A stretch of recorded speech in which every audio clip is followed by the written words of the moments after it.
Compañeras, compañeros, camaradas, todas, todos, bienvenidas una vez más a este espacio como pez en el agua aquí en la 4TV. Ustedes saben que estamos platicando con muchas personalidades de diferentes experiencias, de diferentes tradiciones. Hoy vamos a hablar un poquito de cine, un poquito de arte, un poquito de filosofía, ¿por qué no? Y de política. Son universos de lo humano que se entretocan, aunque a veces parezca que no. Para eso nos acompaña Stephanie Brewster Ramírez. Es directora, pero también es filósofa y pues trabaja en muchos ámbitos, directora de cine, muchos ámbitos del cine, cineasta. Bienvenida, Stephanie. Muchas gracias. Muchas gracias por la invitación.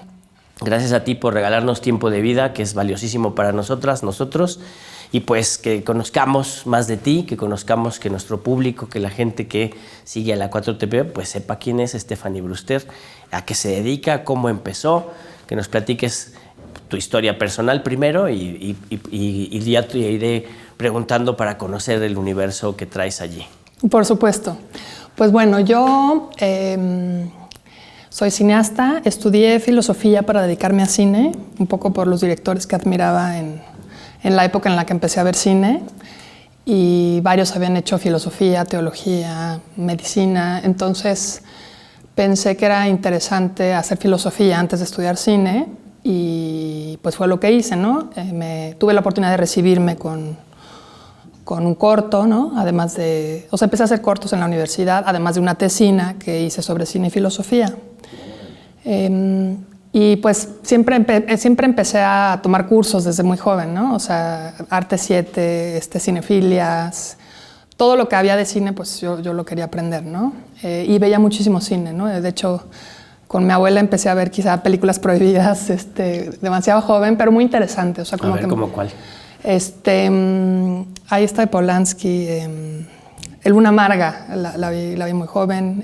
¿A qué edad viste Luna Amarga? Pues como a los 14, 13 yo creo. El Hombre Elefante, sí, luego películas que me dieron pesadillas, El Exorcista. Pero bueno, fue cuando vi Las Alas del Deseo que ahí dije, yo quiero hacer esto, ¿no? O sea, había como una pasión por el cine, pero con esa película algo conectó, ¿no? Dije, ¿qué es esto? Estas preguntas, ¿no? Porque es sobre este ángel que empieza a hacerse preguntas sobre qué significa ser humano, ¿no? Entonces, esas preguntas ya me acompañaban y dije, qué padre que el cine pueda conjuntar tantas cosas, ¿no? O sea, que tenga arte, que tenga filosofía, que tenga tantas cosas que involucran saberes, ¿no? Tanto técnicos como literarios, como en distintos ámbitos. Entonces me pareció fascinante y ahí me entró la locura de decir, voy a ser cineasta, pero voy a estudiar filosofía. Claro.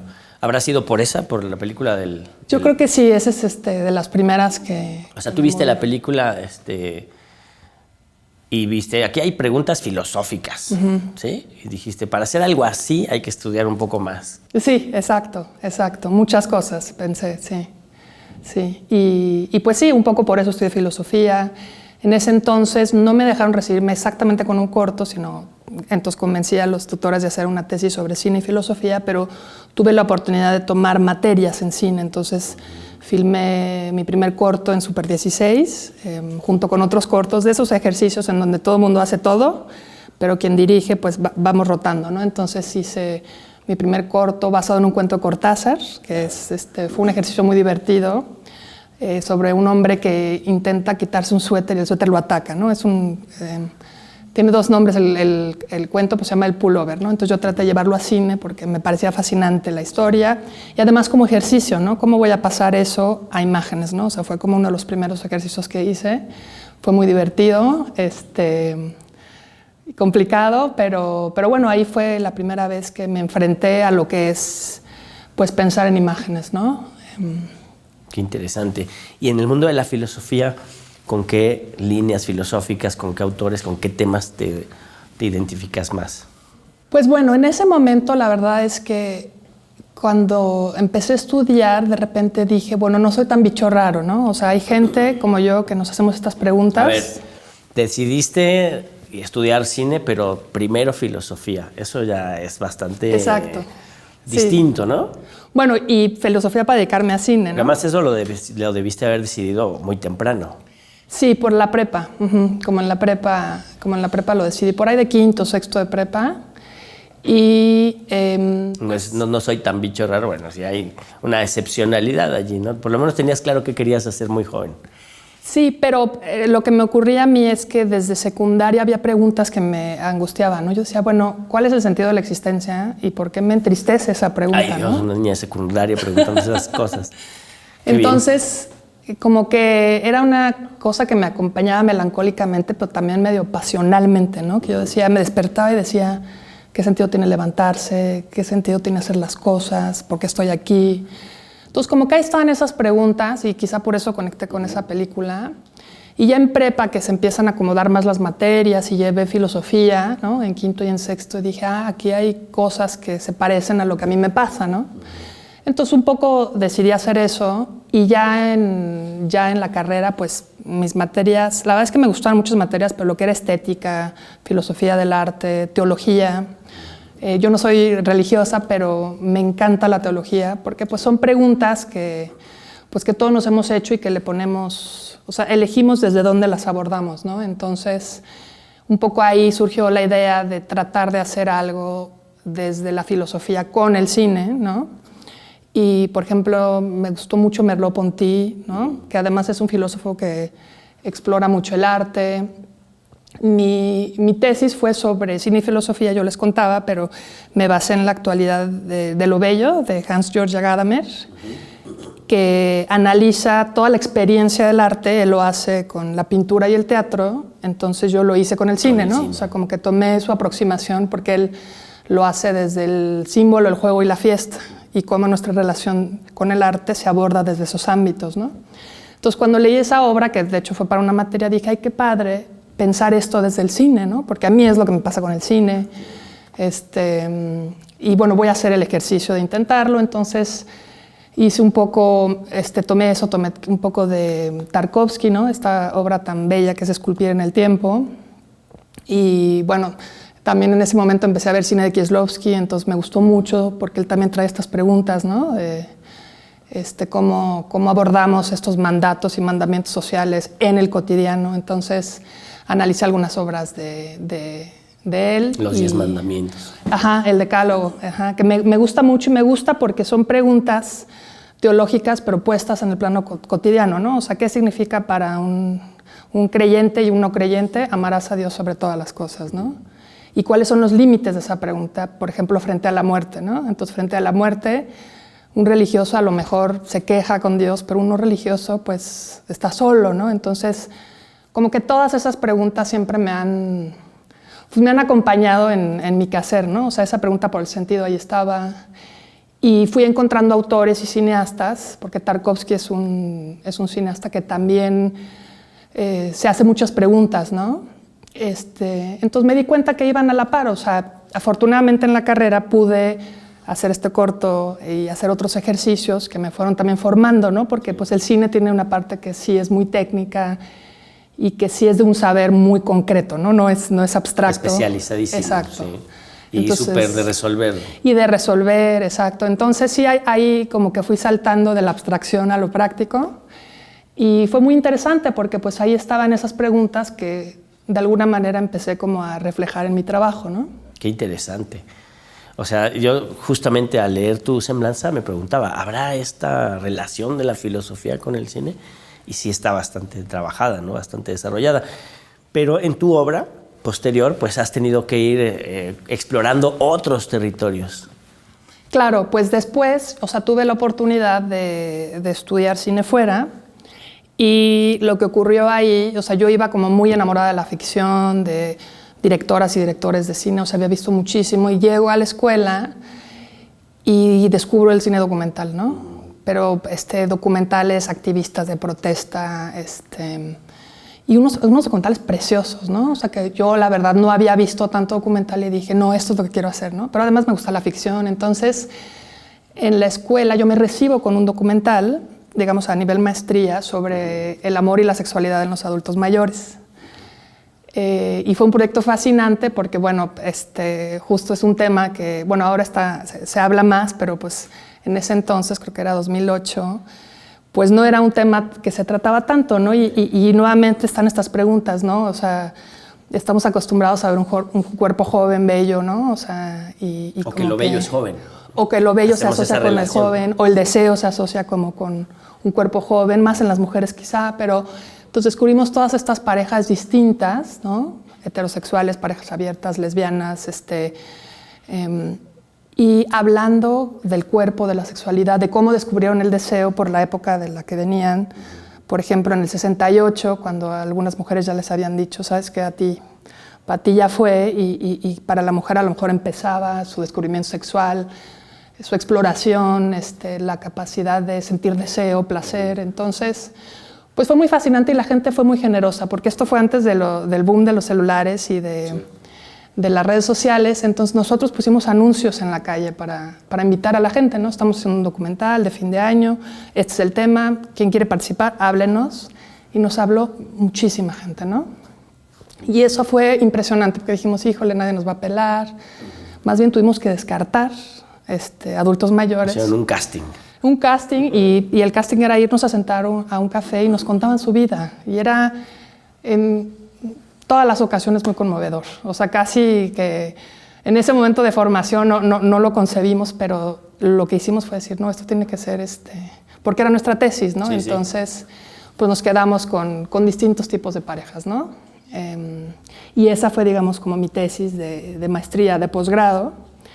Y ahí mismo hice yo con una amiga un corto, digamos, sobre un pianista que tocó 24 horas sin parar, al que yo iba a ver ahí a un bar, y que también me parecía súper fascinante. Yo, ¿por qué alguien tocaría 24 horas sin parar, no? Sí, exacto. ¿Por qué? ¿Por qué toca 24 horas sin parar? Pues yo creo que porque es un apasionado del piano. O sea, yo en realidad lo descubrí porque pues, esto fue en Francia, ¿no? Entonces yo iba, pues me encantaba ir a escuchar música, no sé qué, y un día pues vi ahí el anuncio de, hoy está el pianista que tocó 24 horas, y entré, y era un loco que tocaba parado, que tocaba de lado, pero así como, o sea, pues muy apasionado, ¿no? Y como que admiré esa pasión, y pues sí, de repente, pues yo empecé a ir seguido, y un día le dije, oye, ¿podemos hacer como una especie de retrato? Como, sí, vénganse conmigo, nos invitó con su familia, como muy generoso, pero pues era como un loco del piano, ¿no? Así como, pero una pasión desmedida, muy, muy impresionante. Y lo que él tocaba era boogie woogie, ¿no? Que es, de hecho, le decían el Chopin del boogie, ¿no? Y una fuerza en las manos, una condición. Entonces, por ahí parece ser que tiene un récord Guinness o algo así, pero por loco apasionado, yo digo que así es. ¿Y esas dos películas se pueden ver? ¿Alguien de nuestro público puede buscarlas y verlas? Sí, claro. Mi tesis, digamos que es una correalización, digamos, mi tesis escolar se llama Las delicias de la edad, y el Chopin del boogie, pues creo que está por ahí en redes, sí, lo voy a subir. Sí. Por ahí está, o sea, está en Vimeo, pero sí, tendría que estar por ahí. Sí, y pianista, pues también están ahí sus conciertos, se llama Fabrice Elry. La verdad es que es todo un personajazo, sí. Sí, para ahí que lo conozcamos todas. Sí, me encantaría, sí. Oye, y la influencia filosófica, porque bueno, la filosofía a veces es un refugio húmedo y frío del que uno se esconde del mundo y sus complejidades, ¿no? Entonces el pensamiento filosófico como que lo ayuda a uno a desarrollar la esperanza y a darse ciertos lujos intelectuales y espirituales, ¿no? Pero también pues, te ayuda a ver el mundo distinto, ¿no? A la hora de hacer el casting, por ejemplo, ¿había preguntas filosóficas que te hicieran decidirte por una o por otra pareja? ¿O decías, no, a ver, el criterio era más bien técnico? No, sí influye, y creo que como la gente que entrevistamos era gente pues adulta mayor, yo creo que, o sea, lo que yo vi y he visto, porque pues tuve una abuelita de 104 años, pues es que obviamente la gente mayor está más cercana a la muerte, ¿no? Entonces está como, hay más conciencia de algo que se nos olvida en cierto momento, ¿no? Porque pues sabemos que vamos para allá. Entonces, creo que escuchar como que nos contaran sus historias de vida, porque pues como el tema era amor y sexualidad, pues llegaban a contarnos sus historias de amor, ¿no? Pero a partir de ahí nos contaban su vida y todo. Entonces, pues más bien era conectar con preguntas que yo traía, pero que yo decía, claro, o sea, esta es esa misma pregunta, pero en otro lugar, ¿no? y yo algún día voy a estar haciéndome esta misma pregunta, cuestionándome sobre mi cuerpo, ¿no? Porque por una parte hablan de su percepción, ¿no? De qué es verse en un espejo con un cuerpo viejo, ¿no? Y más las mujeres, ¿no? Sí, porque ahí está todo el tema de la menopausia, ¿no? También, claro, bueno, no lo mencionan tanto, pero pues claro, está, ¿no? O sea, las mujeres suben de peso, están en el tema de las sudoraciones, pero en el hombre también, quizá menos el juicio social, pero creo que explorar el tema del deseo para mí fue muy interesante porque, claro, yo misma no tenía en la cabeza ni siquiera la idea de deseo sexual en un adulto mayor, porque simplemente socialmente hay estos límites, ¿no? De los que tú también hablabas, y de repente empezar a escucharlos y decir, por ejemplo, había un señor, un adulto mayor que tenía a su esposa, pero que tenía una novia, ¿no? O sea, tenían una cosa medio abierta, pero él con la novia más joven practicaba naturismo, entonces iban a caminar desnudos a la montaña y se tomaban fotos. Entonces él no tenía problema con su cuerpo, ¿no? Y nos enseñó sus fotos ahí todo. Entonces fue muy impresionante pensar el tema del cuerpo, el tema del deseo, el tema de la sexualidad, porque la sufragista, que es una mujer que da su testimonio y que ella tuvo un esposo y en el 68 se divorcia y tiene una relación con una mujer y entonces empieza a hablar del cuerpo y dice, claro, o sea, somos conscientes de nuestros defectos, de nuestras carnitas, pero también nos conocemos más, ¿no? Tenemos más paciencia, exploramos de otra manera. Entonces, no, pues me pareció muy profundo. O sea, a mí me movió mucho, me conmovió y dije, claro, porque pues yo un día voy a estar viéndome desde ahí y haciéndome estas mismas preguntas. Si Dios quiere. Si Dios quiere. Como decía mi abuelita, ¿no? Sí, por supuesto. Porque además esa de la muerte, la relación de la vejez con la muerte, pues en realidad también es un poco un mito, ¿no? Sí, bueno, o sea, lo que sí he escuchado quizá, o sea, en estas personas y en amigas, o sea, que, digamos, conforme creces y también creo que es parte de te vas haciendo el de contrato la social, de que estás más ajá, cerca. Como que, pero también la sociedad te pone ahí, ¿no? Así como el tema del deseo te quita de ahí, o sea, como que también te recuerda. Claro. Y entonces, quizá no debería ser así porque a nosotros también nos acompaña esa pregunta, ¿no? O sea, tú me decías, bueno, ¿cuál fue tu relación con la filosofía? Pues esas angustias existenciales que yo traía. De chiquitita. Se me permearon en la carrera, ¿no? O sea, que dije, claro, es que sí somos una cosa más compleja de lo que imaginamos, no somos lo único que hay en el universo. Y claro, nos ocupamos y hacemos cosas un poco para dejar algo, ¿no? Ya sean nuestras creaciones, los hijos, pero a pesar de eso dices, bueno, ¿y para qué? ¿Para qué? ¿Para qué? Entonces, creo que desde distintas, digamos, teorías, la filosofía intenta dar respuesta. Y a mí lo que me pasa es que el arte es fundamental en eso, ¿no? Porque el arte es una de las profesiones que en realidad no sirve materialmente para nada, ¿no? O sea, no tiene un fin práctico. Un arquitecto pensaría otra cosa. Bueno, sí, pero el arquitecto tiene una parte muy técnica, ¿no? Claro. Pero a lo que voy yo digo, es como una especie de placer sin fin, ¿no? O sea, como ahí es lo que yo les decía del juego.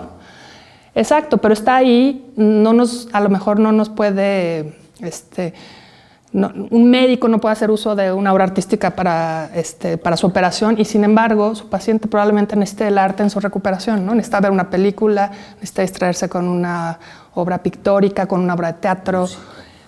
Y ahí es donde entra todo este tema donde yo conecté mucho con el tema del juego, ¿no? Porque pues es como cuando jugamos algo, pues jugamos para pasarla bien, no necesariamente para decir juego para volverme tal cosa, sino que juego porque necesito el juego, ¿no? No lo puedo explicar del todo, pero ahí está, ¿no? Entonces, pues sí, ahí están las preguntas todavía. No, está súper bueno, interesante. Y te has desenvuelto en otros ámbitos del documental, ¿no? Hasta has hecho documental político. Sí, bueno, el último documental que hice, que se llama El tiempo de la hormiga, es sobre trabajo de cuidados. O sea, yo, digamos, un poco a lo que me llevó este recorrido en el que he pasado por ficción y documental, porque en realidad me encantan los dos géneros. Y a raíz de que empecé a trabajar en un grupo con mujeres de distintas edades y disciplinas aquí en México, que se llama Feminismo Crítico, y que empezamos a analizar temas sobre violencia, sobre cuidados, sobre erradicación de violencia e igualdad de género. Yo, siendo la única cineasta del grupo, pues en las discusiones a veces les decía, bueno, ¿y por qué no hacemos algo visual de esto? ¿Por qué no hacemos esto? Entonces un poco así nació este proyecto, que escribimos en conjunto y que se volvió un documental. Y pues sí, es un documental apoyado por ONGs. El INMujeres también participa porque yo trabajé 2 años en el INMujeres. Y lo que hacemos es, desde el punto de vista, digamos, de un grupo de mujeres, hablamos sobre la importancia de los trabajos de cuidado y tareas del hogar, ¿no? Y creo, o sea, también es una cosa que a mí me gusta mucho del cine, que es un medio para llegar a temas que a lo mejor en un principio, si te lo dan así como en un manuscrito, pues a lo mejor es, ay, no. Pero el cine de repente te hace decir, ah, bueno, sí me interesa saber más de eso, ¿no? Entonces, este documental lo que hace es explorar la vida cotidiana de 10 mujeres de distintos contextos sociales. ¿En México? En México y 2 en Estado de México, que son Mazahuas. Y el rango de edad es de 16 a 34, ¿no? O sea, porque es un tema tan amplio que pues tomamos 10 mujeres en estas edades, ¿no? Y distintos contextos sociales, están las Mazahuas, y distintos ámbitos socioeconómicos, viendo cómo experimentan el día a día en esta complejidad de las tareas de cuidado y con la intención pues, de hablar un poco de esta falta de repartición, ¿no? Como abrir un poco la discusión de cómo pues, todos necesitamos ser cuidados y un día todos vamos a cuidar, ¿no? Y eso va desde el cuidado uno a otro, pero también desde las labores de limpieza, llevar a los niños a la escuela, tener la casa limpia, tener comida, ir al súper, llevar a los perros al veterinario, todas esas cosas que permiten que salgamos a la calle ya nosotros vestidos, alimentados, o sea, que sostienen la economía, ¿no? Entonces, pues también fue otro documental en el que yo aprendí mucho, ¿no? Porque en cada uno he aprendido algo y como la importancia de esto que es tan cotidiano para nosotros, pero a la vez tan invisibilizado, ¿no? Sí, es un trabajo totalmente desconocido, ¿no? Y además absolutamente feminizado, ¿no? Sí, exactamente. Sí, entonces, ¿ustedes ahí proponen algunas líneas para ir incorporando a los hombres al trabajo de los cuidados o más bien se enfocan en el tema de las mujeres como está ahorita?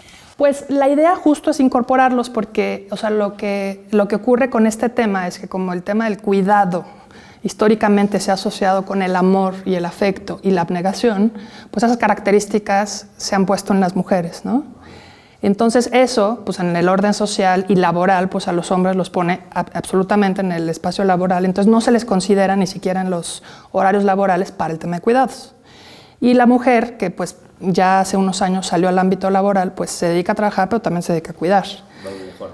Exacto, entonces un poco la idea o la reflexión va encaminada a decir, bueno, es una tarea compartida, la pandemia lo evidenció, porque con este trabajo de casa, pues de repente los hombres vieron que, bueno, sí, a lo mejor si mi mujer no trabaja, lo que hay en la casa solo es trabajo, ¿no? O sea, pero además si trabaja, pues es un doble trabajo, entonces de repente empezar a repartir resulta lo natural, no una cosa de yo te voy a ayudar, sino yo me voy a responsabilizar junto contigo, ¿no?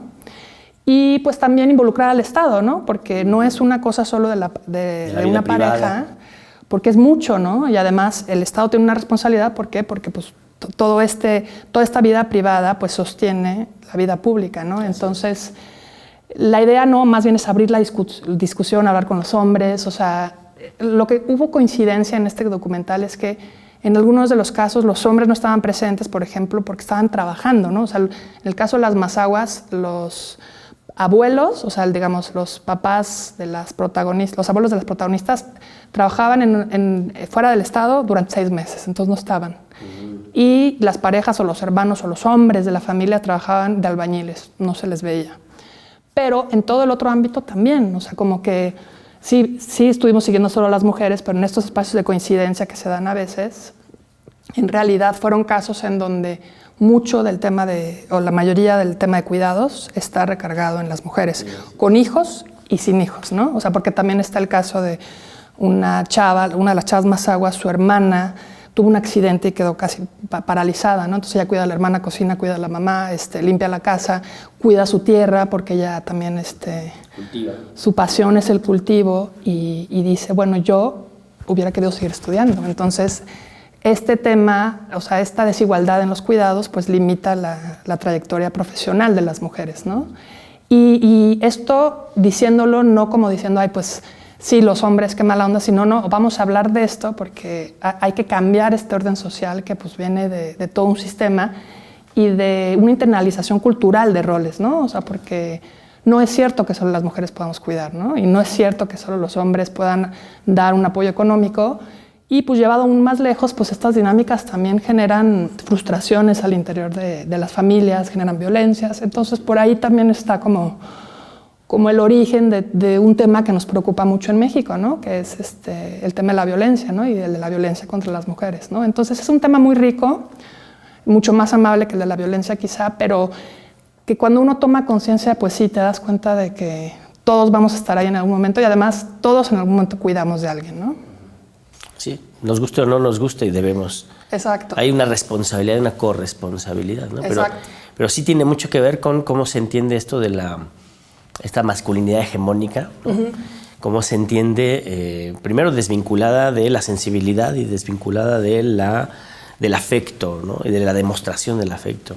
Y segundo, vinculada y articulada a esto, a la productividad y al ser el proveedor, ¿no? Exacto. Y cómo no tiene por qué cuestionar la masculinidad, el que los hombres cuiden, el que los hombres sean afectuosos, o sea, como que también ir viendo que esos parámetros culturales son construcciones, no es una cosa real, ¿no? Entonces, o sea, el hombre no tiene que ser el fuerte, el cazador, ¿no? O sea, estos mitos, si quieres, creo que es importante como deconstruirlos para decir, bueno, ni la mujer es una abnegada, ni el hombre es el fuerte que no cuida, no llora, no... Macho alfa, lomo plateado. Exacto, no limpia, no... Y cuando hace alguna labor de cuidado no es que esté ayudando, es que está haciendo su parte, ¿no? Y eso no lo hace...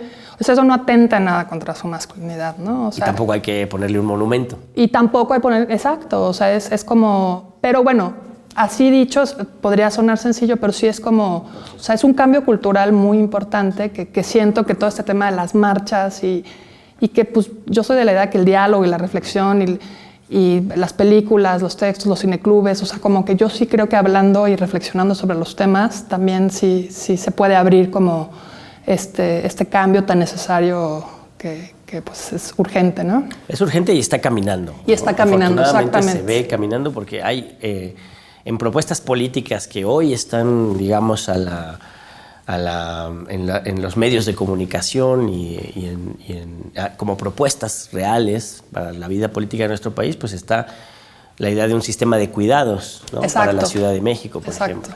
Sí, pues cuando yo trabajé en Mujeres, con Nadine Gassman están trabajando desde hace un tiempo en el Sistema Nacional de Cuidados, que es justo involucrar al Estado en todos estos temas de los que estamos hablando y que es muy importante, ¿no? O sea, que sea esta otra parte estructural dentro de las familias, ¿no? Claro. Y lo otro es esto del tiempo de mujeres, ¿no? O sea, estamos en un momento político de nuestro país en donde estamos a meses de tener por primera vez en la historia gobiernos encabezados por mujeres a nivel federal, ¿no? Ya no es la paridad nada más del gabinete, la paridad del poder legislativo, sino por primera vez en nuestra historia hay posibilidades reales de tener una presidenta de la República. ¿Tú cómo ves eso? Ay, bueno, pues a mí me emociona mucho, pero me emociona no solo porque sea mujer, sino porque pienso que Claudia Sheinbaum es una mujer preparadísima, o sea, que tiene todo para ser presidenta. Yo siempre pienso que cuando ella llega a la presidencia, me imagino una niña que crezca con una presidenta mujer, o sea, lo que ella puede pensar que las mujeres pueden lograr va a ser muy distinto de quizá la educación que yo tuve, o sea, no que no haya logrado lo que yo haya querido, pero sí ha sido complicado, y a la vez poder estar cerca, o sea, viendo los proyectos que ha hecho ella, viendo los proyectos que ha hecho Clan, las utopías, yo ya conocí las utopías, y bueno, tuve la suerte, la oportunidad de hacer una campaña para Claudia, o sea, hice de los spots que están haciendo ahorita, yo hice el único que está dirigido por una mujer, y lo hicimos con un crew de puras mujeres, con un staff de puras mujeres, que en general todo este ámbito ha estado muy... es predominantemente de hombres porque masculino. Es pesado. El mundo de la política es predominantemente también, masculino. Sí, igual que el cine. Entonces fue muy padre porque además es un spot que habla de lo que pueden ser las mujeres, ¿no? Entonces ver eso en la práctica, pues a mí me apasiona mucho, y poder haber dirigido yo ese spot y yo no conocía a Claudia en esa filmación. Entonces fue muy emocionante, la verdad, y muy emocionante trabajar también con gente. Bueno, yo hice la propuesta de que no casteáramos, que trabajamos con no actores. Entonces, en realidad invité gente conocida, ¿no? O conocidos de conocidos, y gente que se dedicaba a las profesiones que salen en el spot, ¿no? Entonces sale una filósofa, es filósofa, sale una mecánica, es mecánica. Entonces, como abordar esa línea de profesiones. Exacto. Entonces también fue muy divertido porque añadí unas profesiones, entonces hay una veterinaria, hay unos perros por ahí, entonces fue muy bonito porque vuelvo a lo mismo, es un spot, pero en lo visual podemos transmitir mensajes muy importantes, ¿no? Para bien y para mal, pero este mensaje de decir, las mujeres podemos ser lo que queramos y tenemos derecho a hacerlo y además se van a generar los espacios para, y de repente ver que hay una presidenta o que hay una precandidata a la presidencia que posibilita eso, pues también pues es muy esperanzador. Sí, sí lo es, sí lo es. Pues, ¿algún mensaje con el que nos quieras ilustrar a estos que somos, a estos seres que somos tan devenientes, ¿no? ¿Algún mensaje para nuestro público ya para ir cerrando? Pues no, bueno, nada más agradecerles, invitarlos a ver El tiempo de la hormiga, me encantará pues sus opiniones, críticas. También está en redes. Está en redes, el spot de Claudia también, que es un spot muy bonito, con gente que nunca había actuado, entonces también eso es muy interesante. Y pues nada, sí. Muy agradecida por estar aquí. No, pues te agradecemos a ti, totalmente. Hay una anécdota que tiene que ver con lo que tú dices, de que a una candidata de otro partido que anda por allá la denunciaron justamente unas señoras, una señora, porque usó su imagen sin su autorización, ¿no?